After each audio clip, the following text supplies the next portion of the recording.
একে তো শেয়ার বাজার মুখ থুবড়ে পড়েছে, পরিস্থিতি এমন জায়গায় চলে গিয়েছে রাতারাতি চীন আর ভারত থেকে প্লেনে করে অ্যাপেল তাদের যাবতীয় গ্যাজেটস, সে আইফোন হতে পারে, ল্যাপটপ হতে পারে, সেই সব কিছু তুলে নিয়ে চলে গেছে আমেরিকায়। কেন না, এই শুল্ক নীতি, শুল্ক যুদ্ধ। এই যুদ্ধ কিন্তু শুরু করেছেন ডোনাল্ড ট্রাম্প। প্রথমেই বলে দিলেন যে আমেরিকাকে আমেরিকার কথা আগে ভাবতে হবে, আর তার জন্য এতদিন পর্যন্ত বিভিন্ন দেশ আমেরিকার কাছ থেকে এত শুল্ক নিয়ে এসেছে, তো তার বদলে এবার তাদেরও দিতে হবে। কোনো পণ্য আমেরিকায় ঢোকাতে গেলে চড়া মাপের শুল্ক দিতে হবে।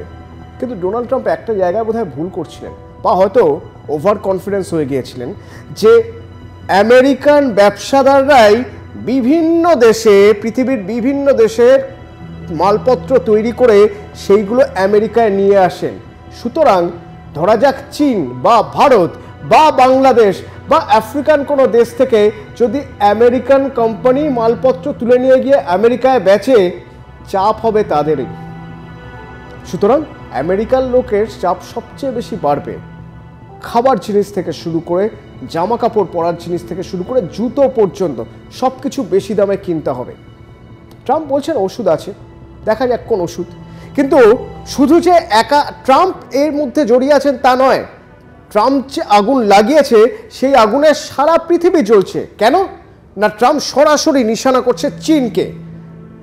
গত কয়েক বছরের বা গত কয়েক দশকের গ্রাফ যদি দেখা যায়, তাহলে আমেরিকার ঠিক উল্টো দিকে, মানে আমি বলছি ঠান্ডা যুদ্ধের ঠিক পর, সোভিয়েত রাশিয়ার পতনের পর আমেরিকা যখন একা রাজত্ব করছে সারা পৃথিবী জুড়ে, তখন আমেরিকার সঙ্গে অর্থনীতিতে টক্কর দেওয়ার মতো একটাই দেশ, চীন।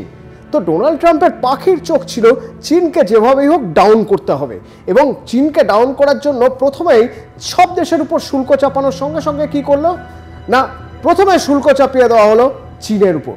কতটা? 20%। চীন থেকে কোনো জিনিস যখন আমেরিকায় ঢুকবে তখন 20% কর দিয়ে তারপরে সেই পণ্য ঢুকবে। চীন ভালোভাবে নিল না। চীন বলল এটা ঠিক হচ্ছে না, আমরাও কিন্তু এবার আমেরিকান দ্রব্যের উপরে কর বসাতে শুরু করব। তাতে ডোনাল্ড ট্রাম্প আরো 34% বাড়তি কর চাপিয়ে দিল। মানে 20 ছিল, তার সঙ্গে 34, মানে 54%। চীন কি বসে থাকার পাত্র? একদমই না। চীন বলল 34% বাড়তি শুল্ক চাপিয়েছে, তো এবার আমেরিকান পণ্য চীনে ঢুকতে গেলে 34% শুল্ক দিতে হবে। আর এইখানেই এই কোথাও একটা যেন সেই নিলামে ওঠার মতো, ও যদি 20 ডাকে আমি 34, ও যদি 34 ডাকে আমিও 34, দুজনেই 34-এ আছি বলেছে, এরকম জায়গায় হঠাৎ করে আমেরিকা বলে বসলো 24 ঘন্টার মধ্যে চীন যদি তাদের এই 34% শুল্ক প্রত্যাহার না করে তাহলে 50% বাড়তি শুল্ক। মানে একবার ভেবে দেখুন দাদাগিরি কোন জায়গায় চলে গেছে, যে চীনের কোনো পণ্য আমেরিকায় ঢুকতে গেলে 20 যোগ 34 যোগ 50, 104% শুল্ক দিয়ে ঢুকবে। মানে সেই জিনিসটার দাম কত হবে ভাবতে পারছেন? ধরে নিন না আমেরিকায় সবচেয়ে বেশি জুতো যায় চীন থেকে, তো সেই জুতো কিনতে গেলে যে জুতোর দাম এতদিন যা ছিল সেই দাম কোথায় গিয়ে পৌঁছবে? কারণ সেই জুতো আমেরিকায় ঢুকতে গেলেই 104% টাকা বেশি দিতে হচ্ছে। তারপর সেটার দাম, বাজার দর কোথায় গিয়ে দাঁড়াবে? আমেরিকা সবচেয়ে বড় সাফারার হবে। কিন্তু ডোনাল্ড ট্রাম্পের দাবি কি না, ওষুধ দিয়েছেন, ধীরে ধীরে কাজ হবে।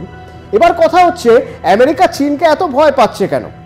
কেন চীনের উপরেই এত বেশি প্রভাব বিস্তারের চেষ্টা করছে? তাহলে ভেবে দেখতে হবে, চীন শুধুমাত্র আমেরিকার উপর ভরসা করে ব্যবসা করে না, সারা পৃথিবীতে চীন একটা বড় নেটওয়ার্ক তৈরি করে ফেলেছে অর্থনীতির। কিরকম নেটওয়ার্ক না, হিসেব করে দেখলে দেখা যাবে সারা পৃথিবীতে যত ওষুধ তৈরি হয় সেই ওষুধের কাঁচা মাল চীন থেকে যায়। আমাদের দেশেও যত ওষুধ তৈরি হয় তার প্রায় 90% কাঁচা মাল চীন থেকে আসে। পৃথিবীর সব দেশের ক্ষেত্রেই নিয়ম তাই। এ তো গেল ওষুধ, সে ওষুধ জীবনদায়ী ওষুধ হতে পারে, রোজ ব্যবহার করা হয় এরকম ওষুধ হতে পারে।